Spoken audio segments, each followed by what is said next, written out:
Davening takeaway, Torah Ohr, daf ayin.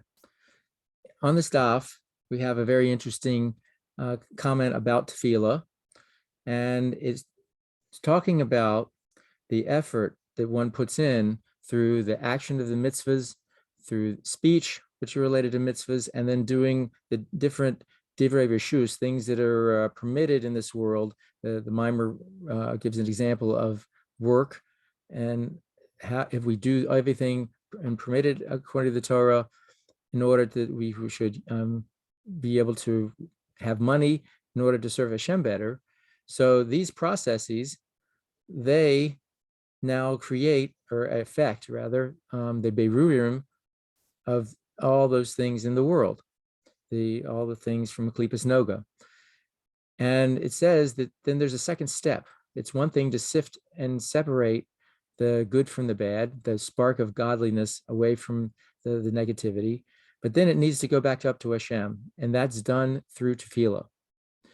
And then the mimer makes a very interesting statement that in all the tefillahs throughout the week, each one doing its elevation, all of them then get into come together in an included form, and into an all-inclusive form, and then get elevated by way of the davening of Shabbos.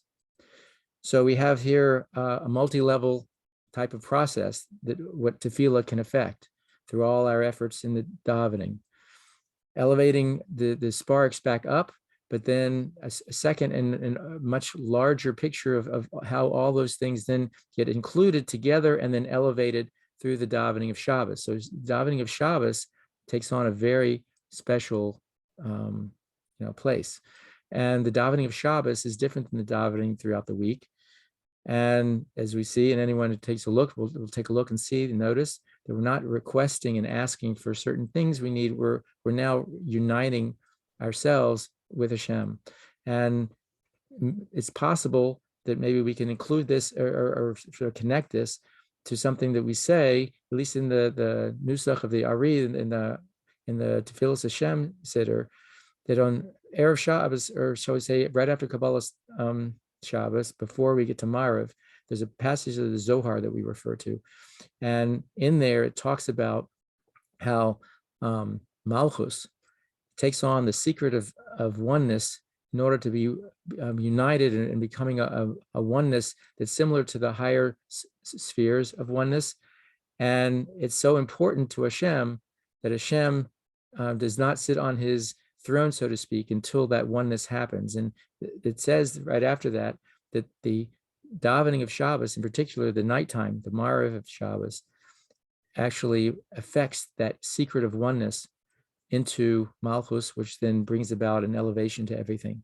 And so, some more details of how that all connects. Maybe we can, some Kabbalists out there who might be able to explain things in more detail, but just to think about that, meditate on that a little bit, even explain on that a little bit, that the effect that our davening has throughout the week, and then that gets an additional elevation and unity on Shabbos through the oneness that we experience on Shabbos through the davening of Shabbos.